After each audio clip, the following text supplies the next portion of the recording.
আসসালামু আলাইকুম প্রিয় সাংবাদিক বন্ধুগণ, আপনারা দেখেছেন গত 23 তারিখে আমাদের একজন বিশ্ববিদ্যালয়ে থাকে আমাদের একজন শিক্ষার্থী, সে যখন শাহবাগ থানায় গিয়েছে জিডি করার জন্য একটা ফেক ফটো কার্ড ছড়ানোর মাধ্যমে হত্যার হুমকি পাওয়ার পরে সে যখন থানায় গিয়ে জিডি করার জন্য তাকে সেখানে অবরুদ্ধ করে রাখা হয় এবং সেখানে আমাদের হলফান সদস্য আলবিকে মারধর করা হয়। সে যখন আমাদের কাছে বলে এসে এটা, তখন সভাপতি ডাকসুর একজন দায়িত্বশীল হিসেবে আমাদের দায়িত্ব হচ্ছে আমাদের ক্যাম্পাসের শিক্ষার্থী সে ওখানে রয়েছে, তাকে সাহায্য করা। তো আমরা সেই দায়িত্ববোধের জায়গা থেকে আমরা সেখানে গিয়েছি। আমাদের উদ্দেশ্য ছিল অত্যন্ত স্পষ্ট যে এই ঘটনায় যাকে ভিকটিম করা হয়েছে সে আসলেই অপরাধী কিনা। যদি সে অপরাধী হয়ে থাকে তাহলে তার বিরুদ্ধে ব্যবস্থা নেওয়ার জন্য প্রশাসনকে সহায়তা করা, আর যদি সে অপরাধী না হয়ে থাকে তাহলে তাকে যে অবরুদ্ধ করে রাখা হয়েছে সেখান থেকে তাকে নিয়ে আসা। সো এই দায়িত্ববোধের জায়গা থেকে, ডাকসুর দায়িত্বের জায়গা থেকে আমি এবং আমার সাহিত্য সম্পাদক মুসাদ্দিক এবং অন্যান্য সম্পাদক বৃন্দ সহ আমরা শাহবাগ থানায় যাই। কিন্তু দুঃখজনকভাবে থানায় প্রবেশ করা মাত্রই আপনারা দেখেছেন আমাদের উপরে অতর্কিত হামলা করা হয়। ছাত্রদলের সন্ত্রাসীরা তারা আমাদের উপরে হামলা করে, আমাদেরকে দফায় দফায় পেটানো হয়। আপনারা দেখেছেন, সবাই দেখেছে, পুরো বাংলাদেশ দেখেছে। কিন্তু অত্যন্ত দুঃখজনক বিষয় হচ্ছে যখন আমরা পরবর্তীতে থানায় গিয়েছি মামলা করার জন্য, তখন তারা বলতেছে এই মামলা নিব কি নিব না সেটা বলার জন্য আমাদেরকে তদন্ত করতে হবে, আমরা মামলা নিব কি নিব না সেটার জন্য আমাদেরকে উপরে কথা বলতে হবে। অর্থাৎ তারা আগের মতোই করেই, ফেসিবাদী কাঠামোর মতো করেই তারা একজন ভিকটিমের মামলা নেবেন কি নেবেন না সেটা করার জন্য তারা উপরে বাহানা দিচ্ছেন। তা আমাদের প্রশ্ন থাকে, এই উপর মহল আসলে কারা, কাদের নির্দেশে একদম প্রকাশ্য জনসমক্ষে যাদেরকে পেটানো হয়েছে তাদের মামলা নেওয়া হবে না? এই উপর মহল কারা আমরা জানতে চাই। আপনারা দেখেছেন সেদিন কিন্তু হামলা করার সময় ছাত্রদল সন্ত্রাসীরা তারা আমাদেরকে মারতে গিয়ে থানায় ভাঙচুর করেছে, থানারও জানারা কাজ ভেঙেছে। কিন্তু আমরা যখন এটা পুলিশকে বললাম যে যেহেতু থানা রাষ্ট্রীয় সম্পদ, তো রাষ্ট্রীয় সম্পদে হামলা করা হয়েছে, ভাঙচুর করা হয়েছে, এখন কি রাষ্ট্রীয় পক্ষ থেকে পুলিশ বাদিয়ে যেহেতু আপনার থানার অভ্যন্তরে ঘটনা ঘটেছে, আপনার থানায় ভাঙচুর করা হয়েছে, স্পষ্ট এভিডেন্স রয়েছে, সেই ভাঙা জানার কাজও রয়েছে, আপনারা দেখেছেন।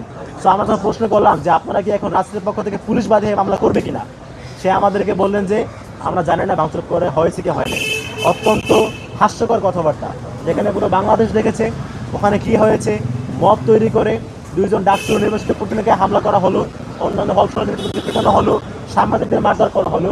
কিন্তু সেখানকার দায়িত্বরত পুলিশ কর্মকর্তা আমাদেরকে বললেন তারা নাকি জানেন না থানায় ভাঙচুর করা হয়েছে কি হয় নাই। অর্থাৎ আগের মতো করে যেরকম পুলিশকে সরকার দল যেরকম করে দলীয়করণ করে ফেলেছিল, আমরা এখনো একদম সুস্পষ্টভাবে সেই দলীয়করণের নমুনা দেখতে পাচ্ছি। আমাদের দুঃখ লাগে এত বড় একটি অভ্যুত্থানের পরে মাত্র এই কয়েকদিনের মধ্যেই যে আমরা সংস্কার চেয়েছিলাম, পুলিশ সংস্কার, তা তো হইলই না, বরং এই কয়েকদিনের মধ্যেই পুলিশ আবারও জনগণের বন্ধু থেকে সরকারের বন্ধুতে রূপ নিয়েছে। মাত্র অল্প দিনের মধ্যেই তারা জনগণের বন্ধু থেকে তারা সরকারের সেবাদাসে পরিণত হয়েছে, আপনারা দেখতে পেয়েছেন। তো আমরা অত্যন্ত দুঃখিত এবং আমরা অবাক হয়েছি যে স্পষ্ট এভিডেন্স থাকা সত্ত্বেও পুরো বাংলাদেশ দেখেছে, তারপরেও তারা আমাদের মামলার দিকে গতিবেশি করছে। তো আমরা স্পষ্টত আইন ভঙ্গের এই প্রক্রিয়ায় ক্ষুব্ধ হয়েছি এবং আমরা এর পরবর্তী আইনি পদক্ষেপ হিসেবে আমরা লিগ্যাল নোটিশ পাঠিয়েছি। আমরা সুপ্রিম কোর্টের বিচারপতি মোহাম্মদ সাদ্দাম হোসাইনের মাধ্যমে, অ্যাডভোকেট সাদ্দাম হোসাইনের মাধ্যমে আমরা লিগ্যাল নোটিশ পাঠিয়েছি। আমরা নোটিশ পাঠিয়েছি মোট 5 জনের কাছে। এক নম্বরে স্বরাষ্ট্র মন্ত্রণালয়ের যিনি জননিরাপত্তা বিভাগের সিনিয়র সচিব, তাকে আমরা লিগ্যাল নোটিশ দিয়েছি। আমরা লিগ্যাল নোটিশ দিয়েছি বাংলাদেশ পুলিশের মহাপরিদর্শককে, আমরা লিগ্যাল নোটিশ দিয়েছি ডিএমপি যিনি কমিশনার, তাকে নোটিশ দিয়েছি। আমরা নোটিশ দিয়েছি রমনা বিভাগের উপ পুলিশ কমিশনার এবং ওই শাহবাগ থানার যিনি ওসি ভারপ্রাপ্ত কর্মকর্তা, তাকে আমরা লিগ্যাল নোটিশ দিয়েছি। আমি আপনাদেরকে সংক্ষেপে আমাদের নোটিশটা পড়ে শোনাচ্ছি, পরবর্তীতে আমরা আপনাদেরকে এর প্রেস কপিও দিয়ে দেব। পক্ষে Mohammad Saddam Hossain, advocate, Bangladesh supreme court. বিষয়ে বিগত 23 তারিখে সন্ধ্যা 7:30টায় শাহবাগ থানায় সংঘটিত আমলযোগ্য অপরাধ এর সুনির্দিষ্ট তথ্য প্রাপ্তির পরেও এফআইআর রুজু না করা প্রসঙ্গে জনাব আমি আমার মক্কেল মোহাম্মদ জুবাইর বিন নেসারি, এবি জুবাইর, সমাজসেবা সম্পাদক ডাকসু এর পক্ষ থেকে নির্দেশনা প্রাপ্ত হয়ে নোটিশ গ্রাহীতাকে এই মর্মে নোটিশ প্রদান করছি। যেহেতু গত 23 তারিখে ঢাকা বিশ্ববিদ্যালয়ের সলিমুল্লাহ মুসলিম হলের শিক্ষার্থী আব্দুল্লাহ মাহমুদের নামে একটি মিথ্যা ফটোকার্ড সামাজিক যোগাযোগ মাধ্যমে ছড়িয়ে পড়ে, তিনি এই বিষয়ে অভিযোগ দায়ের করতে বিগত 23 তারিখে সন্ধ্যা অনুমানে 6:30টায় শাহবাগ থানায় যায় এবং সেখানে ছাত্রদলের 100 থেকে 120 জন নেতাকর্মী তাকে অবরুদ্ধ করে রাখে। সংবাদ পেয়ে মাস্টারদা সুদর্শন হল সংসদের সদস্য সাইদুজ্জামানুর আলবি সেখানে গেলে তার উপরে হামলা করা হয়। যেহেতু ব্যক্তিগণ নোটিশদাতাকে এই মর্মে অবহিত করেন থানার দায়িত্বরত কোনো পুলিশ তাদেরকে সহযোগিতা করছে না, তখন নোটিশদাতা শাহবাগ থানায় যায়। অর্থাৎ আমরা শাহবাগ থানায় যাই। যখন আমাদেরকে বলা হয়েছে যে ভাই আমি একজন দাবির শিক্ষার্থী, আমার উপরে অন্যায় হচ্ছে, আমাকে অবরুদ্ধ করে রাখা হয়েছে, কিন্তু থানায় কোনো পুলিশ আমাদেরকে সহায়তা করা হচ্ছে না, আমরা বরঞ্চ আমাদের প্রাণনাশের হুমকি পাচ্ছি, সেই জায়গা থেকে ডাকসুর প্রতিনিধি হিসেবে দায়িত্ববোধের জায়গা থেকে আমরা তখন থানায় যাই। এই সময়ে সাহিত্য ও সংস্কৃতি সম্পাদক মুসাদ্দেক আলী ইবনে মোহাম্মদ, মুক্তিযুদ্ধ ও গণতান্ত্রিক আন্দোলন সম্পাদক ফাতেমা হোসেন জুমা, কমোড রুম, রিডিং রুম ও ক্যাফেটেরিয়া সম্পাদক উম্মে সালমা সহ অন্যান্য ডাকসু ও হল সংসদের প্রতিনিধিবৃন্দ আনুমানিক সন্ধ্যা 7:30টায় সাভার থানায় উপস্থিত হয়। যেহেতু থানায় প্রবেশের পর ছাত্রদল কর্মী জুনায়েদ আবরার নোটিশদাতাকে অর্থাৎ আমাকে এলোপাথারি কিল দিতে থাকে, ছাত্রদল কর্মী আলামিন, শাহ মোহাম্মদ রুবায়েত, সৈকত মোর্শেদ নোটিশদাতার মাথায় আঘাত করে গুরুতর জখম করে। একই সময়ে ছাত্রদল কর্মী রাতুল এবং রাবিউল ডাকসুর সাহিত্য ও সংস্কৃতি সম্পাদক মুসাদ্দিককে হত্যার উদ্দেশ্যে মাথায় আঘাত করে। আপনারা দেখেছেন ভিডিওতে প্রমাণ স্পষ্ট। এছাড়াও ছাত্রদলের অজ্ঞাতনামা 30 থেকে 35 জন নেতাকর্মী নোটিশদাতা এবং ডাকসুর সাহিত্য ও সংস্কৃতি সম্পাদক মুসাদ্দিককে এলোপাতারি কিলিগুলি দিতে থাকে।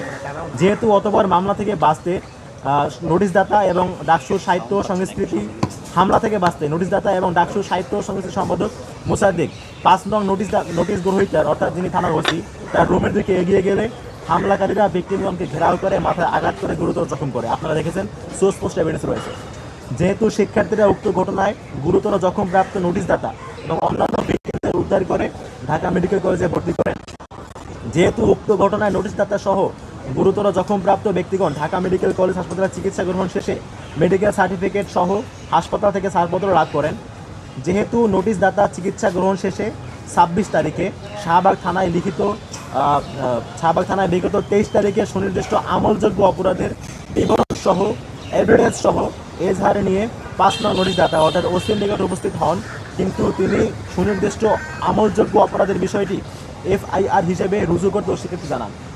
যেহেতু ফৌজদারি কার্যবিধি ধারা 154 police regulations of Bengal PRB 1943 এর বিধি 244 ক এবং নারীপক্ষ বনাম বাংলাদেশ 25 BLC 659 মামলায় হাইকোর্ট বিভাগের প্রদত্ত নির্দেশনা অনুযায়ী আমলযোগ্য অপরাধের সুনির্দিষ্ট তথ্য থানার ভারপ্রাপ্ত কর্মকর্তা নিকট পৌঁছানো হলে তা অবশ্যই FIR হিসেবে রুজু করতে হবে।